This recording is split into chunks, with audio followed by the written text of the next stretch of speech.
And she also wrote these letters when she was little that we have kind of saying, I hope my daddy doesn't die. So there was some kind of... Even though he was a flawed human being, idol to millions, but a flawed human being nonetheless. But in her eyes, her dad was a god. And just to hear that she even felt that he might... E se as horas finais do rei não tivessem nada parecidas com a cena tranquila e solitária que o mundo conhece? Imagine uma filmagem secreta, capturada nos fundos de Graceland, mostrando Elvis Presley, ou Alvis como alguns o chamam, rodeado pela sua família, pela máfia de Memphis e até pela sua noiva Ginger, no exato momento em que ele partiu. Neste vídeo, desvendamos as novas imagens que finalmente expõem como Elvis Presley realmente morreu, um momento dramático e complexo que contradiz cada história que nos foi vendida durante décadas. Prepare-se para uma análise aprofundada e reveladora daquelas últimas 24 horas, da presença improvável do seu círculo íntimo e da verdade surpreendente sobre o dia em que nos deixou, 16 de agosto de 1977. Vamos mergulhar. E se as horas finais do rei não tivessem sido nada parecidas com a cena tranquila e solitária que o mundo conhece? Imagine uma filmagem secreta, capturada nos fundos de Graceland, que mostra Elvis Presley, ou Alvis, como alguns o chamam, rodeado pela sua família, pela máfia de Memphis e até pela sua noiva Ginger, no exato momento em que ele partiu. Nesta narrativa, desvendamos as novas imagens que finalmente expõem como Elvis Presley realmente morreu, um momento dramático e complexo que contradiz cada história que nos foi vendida durante décadas. Prepare-se para uma análise aprofundada e reveladora daquelas últimas 24 horas, da presença improvável do seu círculo íntimo e da verdade surpreendente sobre o dia em que nos deixou, 16 de agosto de 1977. Vamos mergulhar. Elvis Presley, o rei do rock, não era apenas um ícone do palco. Era um homem envolvido num mundo de privacidade, ritmo e um sentido tácito de rotina que definia os seus dias em Graceland. Durante a maior parte da sua vida, a sua casa foi um santuário onde a sua música, a sua família e os seus próprios ritmos pessoais se entrelaçavam. Mas as horas finais que levaram à sua morte prematura em 16 de agosto de 1977 desenrolaram-se com uma intimidade e tragédia que poucos poderiam ter imaginado. Nas semanas que se seguiram à descoberta do seu corpo, os rumores proliferaram. A ideia de que o rei tinha partido sozinho num quarto de hotel ou tinha sido visitado por uma figura misteriosa à meia-noite capturou a imaginação do público. No entanto, a verdade, como revelam as imagens e testemunhos recentes, é tanto comum quanto desoladora. Na noite em que ele morreu, a casa estava cheia de rostos familiares, a sua mãe, a sua sogra, os seus meios-irmãos e a máfia de Memphis, cada um desempenhando seu papel na vida diária do rei. Nenhum dos que faziam parte do seu círculo saiu de Graceland sozinho durante aquele período final. O primeiro sinal do inevitável foi a luz da manhã que se infiltrava pelas cortinas da sala de estar, onde Elvis acordou em 15 de agosto de 1977. Ele havia começado o dia com uma manhã tranquila, ao lado da sua filha, Lisa Marie. Embora fosse pequena, a sua presença na vida do rei era uma fonte de conforto e estabilidade. Ele também estava com Ginger Alden, a sua noiva, que havia optado por não morar com ele na época, preferindo manter o seu próprio espaço. O relacionamento deles sempre foi equilibrado. Embora o rei quisesse compartilhar a sua vida mais abertamente, Ginger tinha suas razões para se afastar, e o rei respeitava essa decisão. Naquela tarde, um ritmo suave de vida diária continuou. Às 22h30 daquela noite, Elvis e Ginger visitaram o Dr. Lester Hoffman, o dentista que vinha tratando dos problemas dentários contínuos do rei. O consultório do dentista era mais do que um lugar para exames de rotina. Era um centro para a equipa médica do rei, um local onde o pessoal e o profissional se interceptavam. O Dr. Hoffman, um rosto familiar, estava sempre de plantão, pronto para fornecer ao rei medicação para aliviar a dor, controlar a insônia ou acalmar as suas noites inquietas. Quer fosse um sedativo para ajudá-lo a dormir ou uma receita mais forte para aliviar uma dor de dente, a equipa de saúde pessoal do rei estava sempre presente, mantendo um ritmo constante de cuidados que lhe permitia atuar, descansar e viver no seu próprio ritmo. Na manhã seguinte, em 16 de agosto, Elvis partiu para uma viagem, uma rotina que começava com o seu carro amado. Ele atravessou os portões de Graceland, acenando para uma pequena multidão que se havia reunido para se despedir. A última fotografia tirada do rei naquele dia capturou-o com uma camisa azul brilhante e um casaco preto, óculos de sol pousados na cabeça e um sorriso determinado. Essa imagem, congelada no tempo, tornou-se o último lembrete visível da vitalidade do rei. Mais tarde, naquele mesmo dia, enquanto o relógio na parede avançava para as primeiras horas da madrugada, o rei ligou para o Dr. George Nichipoulos, o seu médico pessoal. Às 2h15 da manhã, ele pediu analgésicos, uma receita que sempre fora parte integrante da rotina do rei. O Dr. Nichipoulos, um homem que acompanhava o rei há anos, compreendia o delicado equilíbrio da medicação que precisava ser mantido para o rei confortável e evitar complicações. Os 6 comprimidos prescritos destinavam-se a aliviar a sua dor e ajudá-lo a descansar. No entanto, na quietude da casa, enquanto jazia na sua cama, o corpo do rei estava vulnerável. As horas seguintes foram uma parte tranquila, comum e insignificante do dia. A casa permaneceu a mesma, com a máfia de Memphis e a família Presley presentes, e a equipa da casa continuando a sua rotina. À 1h30 da tarde, a respiração do rei abrandou e o seu corpo mergulhou no silêncio que sempre fizera parte da sua vida diária em Graceland. Não foi um evento dramático ou isolado, foi um momento tranquilo que ocorreu na companhia daqueles que o conheciam melhor.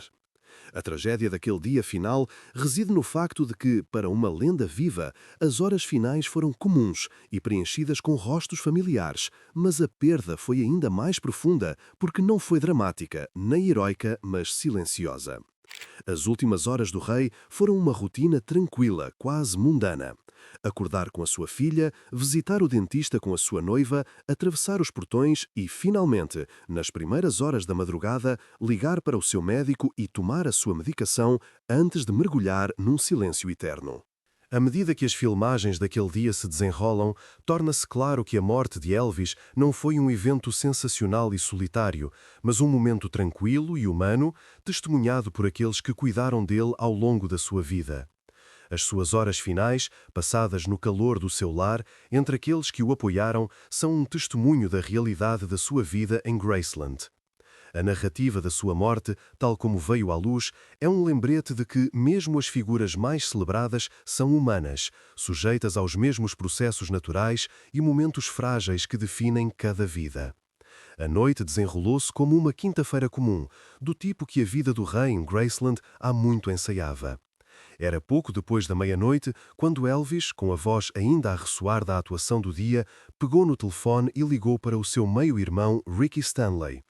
A tarefa de Ricky naquela noite era simples, mas crucial: ir buscar um novo suprimento de medicação na farmácia 24 horas do Baptist Memorial Hospital. Ao amanhecer, Ricky voltou com uma pequena sacola de pílulas, e o rei, com os olhos ainda pesados, deslizou-as para as suas mãos, os seus dedos tremendo apenas com o silêncio da casa. Às 4 da manhã, Elvis levou as pílulas à boca, o sabor do remédio misturando-se com o leve cheiro do ar noturno, que se infiltrava pelas janelas abertas. Ele não dormiu. As primeiras horas da madrugada eram uma dança familiar de dor e alívio, um ciclo que mantinha o corpo do rei e o próprio ritmo dos seus dias em equilíbrio. Ele queria o descanso que precisaria para o espetáculo que o aguardava em Portland na noite seguinte, um espetáculo que, por sua vez, alimentaria a digressão que mantinha o seu nome vivo em cada cidade. O próximo ato daquela hora da meia-noite foi uma chamada para o seu primo Billy e a esposa de Billy, Joe.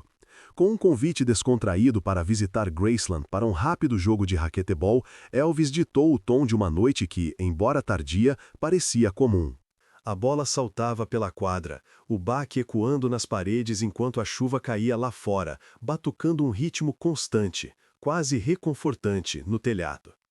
Quando Billy expressou o desejo de que a chuva parasse, Elvis estendeu a mão e o tranquilizou com um sorriso.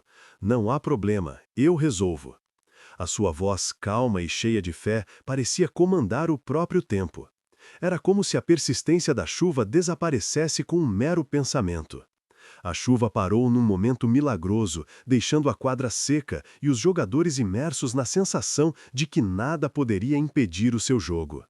Após o jogo, a dupla, juntamente com o rei, dirigiu-se ao piano atrás da quadra. Ali, Elvis interpretou 2 canções gospel, a sua voz tecendo cada letra com a mesma seriedade que ele havia demonstrado em cada fase da sua vida.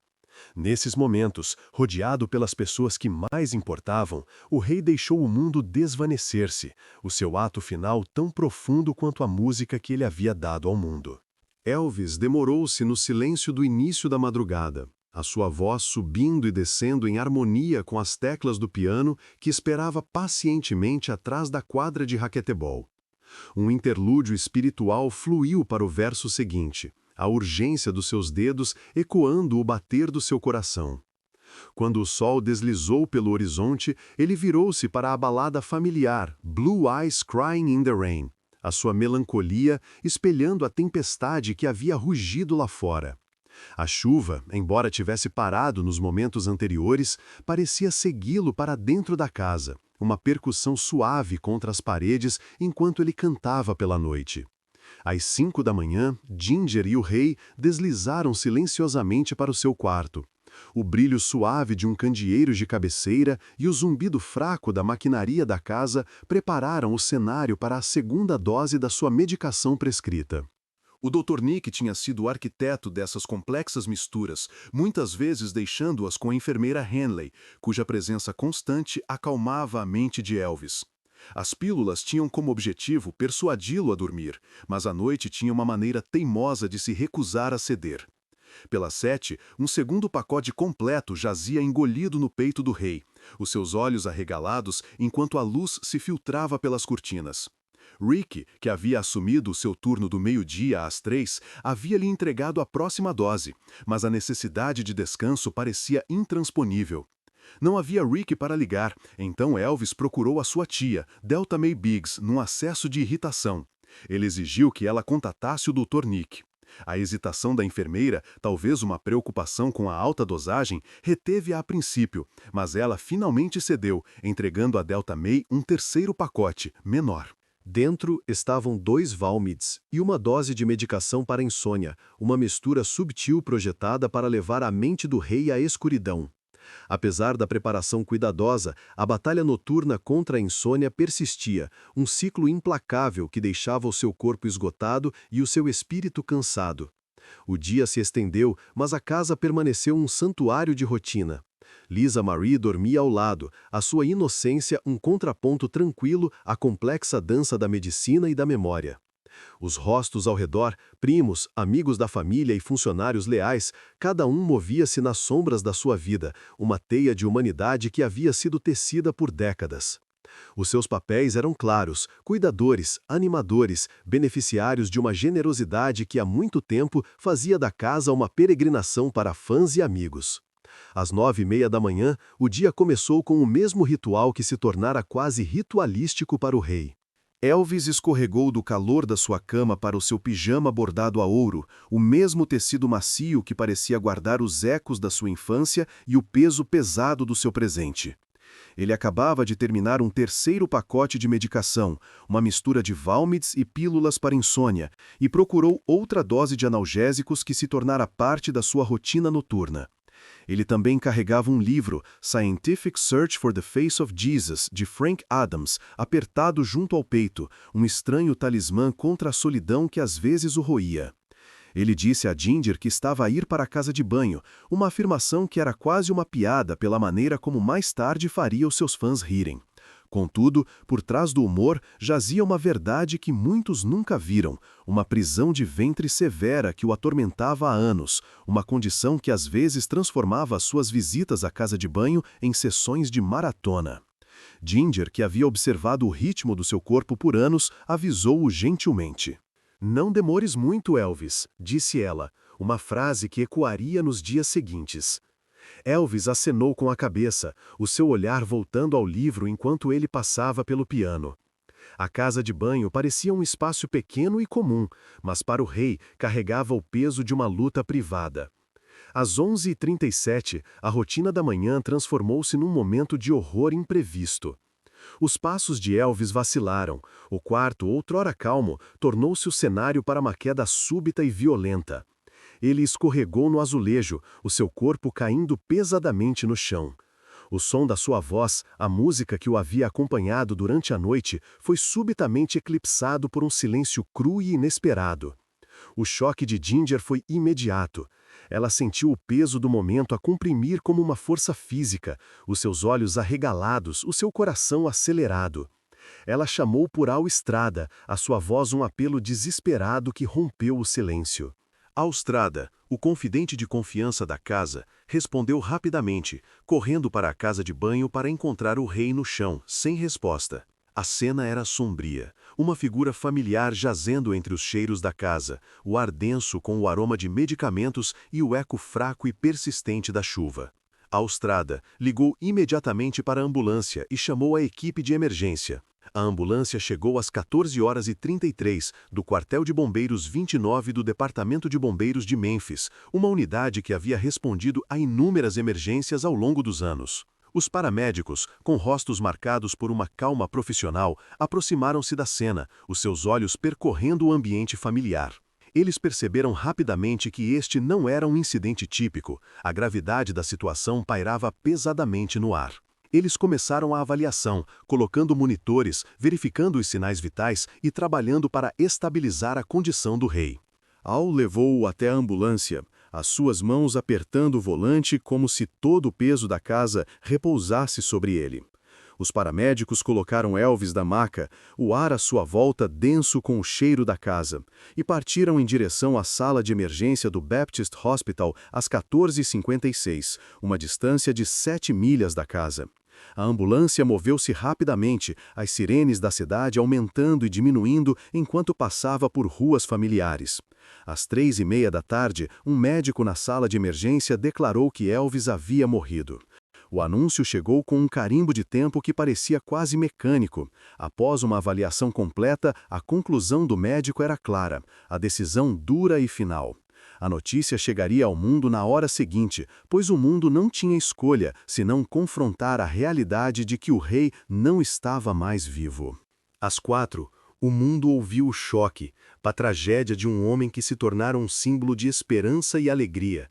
A notícia lida por milhões e recebida com uma respiração coletiva suspensa em silêncio atordoado. A tragédia que havia começado com uma rotina tranquila terminou numa perda súbita e desoladora. O rei, que havia encontrado conforto no amor que dava à sua família e às pessoas da sua vida, tornara-se um homem mortal, sujeito à morte inevitável. O dia que começou com música e medicação terminou com uma realidade abrupta e dura. O mundo teve que aceitar que mesmo alguém com a fama e a força de Elvis ainda era um humano mortal, vulnerável às mesmas forças que afetam todos os outros.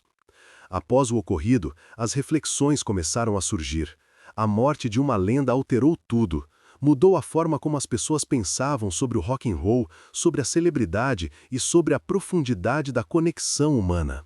O legado do rei, outrora um ícone intocável, tornou-se um lembrete do frágil fio que nos une a todos. As filmagens, novas e reveladoras, mostram que mesmo uma figura tão duradoura como Elvis não pôde escapar à mortalidade. A história do seu último dia, com os seus ritmos comuns, a sua rotina complexa de medicação e a sua trágica conclusão, agora reside no cerne do seu legado duradouro. No coração desse silêncio, as imagens se fixam na casa de banho escura e tranquila de Graceland, um espaço outrora vivo com música e luz. A câmera move-se lentamente, capturando os azulejos gastos e o eco fraco de vinil antigo que ainda paira no ar. Parece quase um fantasma do lugar, um lugar que outrora ecoava com o riso e a canção do rei, agora envolto num silêncio que faz cada respiração parecer pesada. O primeiro quadro captura Ginger, a governanta, no momento em que ela descobre a cena trágica. O seu rosto, um mapa de choque e descrença, é capturado num momento que parece congelar o espectador. Ela aperta um lenço, a sua respiração suspensa, os seus olhos percorrendo o chão numa busca desesperada por um sinal de que o rei ainda respira. A câmara permanece nela, focando-se naquele subtil lampejo de descrença, na forma como os seus ombros tremem ligeiramente, como se o peso do que acabara de ver fosse demasiado para suportar. O próximo quadro mostra a mudança para a porta, onde Austrada aparece enquanto o sol da tarde se inclina pelo corredor, projetando longas sombras no chão. A sua silhueta é inconfundível, a mesma forma que havia vigiado o rei por anos. A câmara captura o seu passo medido, os passos lentos e propositados, que mostram uma vida imersa na rotina e familiaridade com o estranho e o comum em Graceland. Enquanto ele fala, a sua voz é calma, mas urgente. Temos que pedir ajuda. O som das suas palavras ecoa no silêncio, um lembrete austero de que mesmo uma lenda pode precisar de uma mão. Austrada ligou imediatamente para a ambulância e chamou a equipa de emergência. A ambulância chegou às 14h33 do quartel de bombeiros 29 do Departamento de Bombeiros de Memphis, uma unidade que havia respondido a inúmeras emergências ao longo dos anos. Os paramédicos, com rostos marcados por uma calma profissional, aproximaram-se da cena, os seus olhos percorrendo o ambiente familiar. Eles perceberam rapidamente que este não era um incidente típico. A gravidade da situação pairava pesadamente no ar. Eles começaram a avaliação, colocando monitores, verificando os sinais vitais e trabalhando para estabilizar a condição do Ray. Al levou-o até à ambulância, as suas mãos apertando o volante como se todo o peso da casa repousasse sobre ele. Os paramédicos colocaram Elvis na maca, o ar à sua volta denso com o cheiro da casa, e partiram em direção à sala de emergência do Baptist Hospital às 14h56, uma distância de 7 milhas da casa. A ambulância moveu-se rapidamente, as sirenes da cidade aumentando e diminuindo enquanto passava por ruas familiares. As filmagens continuam, mostrando a mão de Al a estender-se para o seu telefone, a linha a zumbir enquanto ele disca o seu próprio número. Lisa Maria atende e juntos eles orquestram uma reunião frenética da equipa, rostos uma mistura de horror e dever. Este momento, como a câmara mostra, está congelado no tempo, um instante que será para sempre lembrado nos olhos de quem assistiu às notícias e viu os rostos que prendiam o ar com medo. Os paramédicos chegam em uniformes brilhantes contra o brilho ténue da casa de banho. Os seus rostos são estoicos, a sua respiração constante, enquanto se movem com uma precisão quase ritualística, cada movimento ecoando os acordes finais de uma canção que outrora preenchia a casa. As filmagens capturam uma pausa subtil, um olhar para a traseira da ambulância, um momento que sugere algo perdido ou esquecido. Este breve lampejo torna-se um lembrete assombroso de como até mesmo profissionais treinados podem sentir o peso do invisível. A ambulância parte então, as suas rodas rangendo sobre o pavimento em direção ao Baptist Hospital. A câmera mostra a maca embalando Elvis, o peso de um caixão carregado com reverência. Os paramédicos trabalham com um ritmo que parece sincronizar com o batimento silencioso do coração do rei. As suas mãos movem-se cuidadosamente, cada toque uma homenagem silenciosa ao homem que tocou milhões. Nas filmagens, um paramédico levanta a mão ao ombro do rei, colocando-a gentilmente, um gesto que fala de uma reverência que vai além da narrativa oficial. A câmera captura o abrandar do olhar do paramédico, uma dica de conexão pessoal, que sugere que por trás do uniforme estava um homem que se tornara mais do que um símbolo. Ele era um homem que havia dado algo ao mundo, e agora era simplesmente mais uma perda. Quando a ambulância chega ao Baptist Hospital, as filmagens recuam para revelar um corredor branco estéril, um forte contraste com o calor da casa. A ambulância está estacionada em frente à placa que diz emergência. Os paramédicos saem, a maca carregando o peso do caixão do rei, e um médico entra com um aceno solene. Um close-up do rosto do médico é mostrado enquanto ele fala. Ele teve um ataque cardíaco, escorregou num chão molhado. As palavras cortam as filmagens como uma cortina final, um lembrete de que a história do rei não estava envolta num grande espetáculo, mas na verdade tranquila e inevitável da mortalidade. As filmagens também revelam uma pequena, quase invisível, mancha de água no chão, uma pista subtil de que o chão estava molhado no momento da queda. Aparece como uma pequena, quase imperceptível marca, mas no contexto do vídeo torna-se um símbolo profundo. Mostra que até as estrelas mais brilhantes podem cair, não de uma galáxia distante, mas de uma casa de banho simples e privada. A câmera, então, mostra a viagem de volta para a casa, a maca rolada sobre o piso da dor, os paramédicos movendo-se com reverência e as portas da ambulância fechando-se sobre o silêncio que outrora foi o lar de uma lenda. As filmagens, silenciosas e profundas, contam uma história que as palavras não podem capturar completamente. Ela traz à vida a realidade silenciosa de que, não importa quão brilhante seja uma estrela, chegará o dia em que as luzes se apagam. Ela lembra aos espectadores que por trás das manchetes e dos elogios estava um homem que poderia escorregar num chão molhado e morrer. Que a história do rei não termina com aplausos, mas com o silêncio de um funeral numa casa privada. As rodas da ambulância finalmente cessam o seu ritmo contra o pavimento, enquanto os paramédicos pisam a rua. As suas botas atingem o concreto irregular, ecoando o silêncio que agora paira sobre o alpendre tranquilo. Dentro da casa, o ar parece mais denso, cada respiração pesada pela perda que se instalou em cada canto. Uma única voz rompe o silêncio, um homem mais velho, o seu rosto marcado pela dor, os seus olhos ainda fixos na porta fechada. Ele sussurra, quase inaudivelmente, saiam. É uma ordem, um apelo, uma última diretiva. Os membros da família, ainda envoltos em choque, trocam olhares que falam mais alto que palavras. Eles movem-se como um só, saindo da casa que outrora fora um palco para uma lenda. O mundo lá fora, com o seu ruído comum, parece mais alto agora. O eco dos aplausos substituído pelo barulho dos sapatos na calçada. A família reúne-se na entrada da casa, a casa escurecida, um testemunho silencioso do fim de uma era. O vento redemoinha em torno das janelas partidas, trazendo consigo o leve cheiro do interior da casa, uma mistura de vinil antigo, madeira polida e o eco persistente da música de Elvis. Os seus passos na gravilha parecem quase deliberados, cada pausa um momento para absorver a gravidade do instante.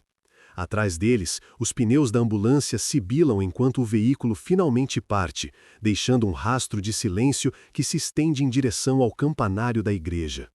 De volta para dentro, a casa permanece fechada no seu próprio luto privado. As paredes que outrora vibravam com os acordes de uma vida vivida sob os holofotes, agora absorvem o silêncio de uma noite final. A sala de estar, outrora viva com risos e atuações, parece um mausoléu. A família senta-se em volta do velho sofá, os ombros tremendo, as suas vozes baixas. A cena é quase cinematográfica, a quietude tão completa que parece uma pausa numa longa e sinuosa bobina de filme. O único som é o zumbido fraco do frigorífico e o tic-tac de um relógio que já não tem tempo a perder. Do outro lado do mundo, as luzes da cidade cintilam contra o céu noturno, como em reverência. O Hospital Baptist, o mesmo lugar onde um médico solene havia proferido as últimas palavras de uma vida, prepara suas portas para o próximo ato. Enfermeiras em batas brancas nítidas arrastam-se pelo corredor, os seus sapatos fazendo um clique rítmico contra o chão polido. O cheiro de antisséptico mistura-se com o suave aroma do ar noturno que se infiltra pelas janelas ligeiramente entreabertas. A sala de emergência do hospital, geralmente um lugar de atividade frenética, parece estranhamente silenciosa após o evento. A família, tendo saído da casa, é conduzida em direção à ambulância. Os seus rostos estão pálidos, os seus olhos desfocados. Uma delas, uma jovem, segurando uma foto emoldurada do seu pai, estende a mão aos paramédicos. Os seus dedos trêmulos parecem conter o peso de uma vida inteira naquele único gesto. Os paramédicos, acostumados a tratar o corpo como um caso médico, tratam a família como seres humanos num momento que exige compaixão. Um paramédico coloca a mão no ombro da mulher, oferecendo uma tranquila garantia que é quase mais necessária do que o procedimento médico. Lá fora, uma pequena multidão se reúne. Jornalistas com microfones, alguns com câmeras já ligadas. Os seus rostos são profissionais, mas as linhas nas suas testas são profundas, a seriedade nos seus olhos a sugerir a gravidade do momento. O silêncio nas ruas é quebrado pelo murmúrio de perguntas sussurradas. Um dos repórteres, a sua voz mal um sopro, pergunta: "Pode dizer-nos o que aconteceu?" O paramédico, sem qualquer hesitação, relata os detalhes: a queda, o chão molhado, o ataque cardíaco súbito e a explicação de que as palavras do médico tinham sido uma cortina final, encerrando a história de uma estrela cujo coração falhara. O repórter acena, a sua caneta arranhando, enquanto ele escreve as palavras que mais tarde se tornariam uma manchete. Dentro da casa, a sala de estar permanece. A família senta-se com as cabeças curvadas, os olhos fechados numa oração silenciosa. O ar parece denso com memórias, como se as próprias paredes estivessem a guardar o seu luto coletivo. As vozes da família, embora baixas, ecoam nas paredes, cada palavra um fio tecido na tapeçaria da história da casa. Foi simples, sussurra a mãe. Um chão molhado. Um humano. A sua voz é suave, quase uma canção de embalar, um lembrete delicado de que o mundo é um lugar frágil, onde até os maiores seres podem escorregar. A partida dos paramédicos é lenta, os seus passos ecoam pela calçada. A ambulância, agora vazia, brilha fracamente na noite, um pequeno farol da vida que havia transportado. As luzes do veículo tremeluzem como uma estrela moribunda. Os paramédicos, os seus rostos marcados pelo peso do dia, movem-se de volta para o hospital. O último momento, o último suspiro dos paramédicos na casa é capturado pela câmera. Registra uma cena que em breve se tornará história. Um momento onde a vulnerabilidade da humanidade é exposta. No hospital, o médico, o mesmo homem que havia falado sobre um ataque cardíaco, está em frente a uma cortina que emoldura a porta de emergência do hospital. Ele levanta a cabeça, olhando para a rua. Os seus olhos percorrem o horizonte, captando o brilho dos faróis da ambulância. Ele vira-se para os seus colegas e os seus rostos encontram-se num entendimento partilhado da história que se desenrolou. A sala de emergência do hospital, com as suas luzes brilhantes e máquinas zumbindo, torna-se um pano de fundo para a continuação da vida. As cenas finais, ambientadas dentro da casa, revelam um silêncio tranquilo, quase cerimonial. Uma única vela tremeluz na escuridão, a sua chama dançando com as sombras de um lar que se tornou um mausoleu para uma lenda. A família, agora de pé, partilha um último olhar entre si. Eles saem para a noite, deixando para trás o lugar que outrora ecoava com música, e partem, carregando o peso de uma história que permanecerá nos corações de todos os que se lembram do homem que foi chamado o Rei. À medida que a câmara recua, a casa permanece sozinha na noite tranquila. As luzes da ambulância desvanecem-se na distância. Um silêncio instala-se na rua, uma cortina final. A memória da noite, do chão molhado e do ataque cardíaco súbito permanece, um lembrete de que os maiores artistas também são mortais. A história, agora capturada nestas filmagens, continua a ressoar como um testemunho do frágil fio da vida que nos une a todos. À medida que a câmera recua, a casa permanece sozinha na noite tranquila. As luzes da ambulância desvanecem-se na distância. Um silêncio instala-se na rua, uma cortina final. A memória da noite, do chão molhado e do ataque cardíaco súbito permanece, um lembrete de que os maiores artistas também são mortais. A história, agora capturada nestas filmagens, continua a ressoar como um testemunho do frágil fio da vida que nos une a todos. À medida que a câmera recua, a casa permanece sozinha na noite tranquila. As luzes da ambulância desvanecem-se na distância. Um silêncio instala-se na rua, uma cortina final.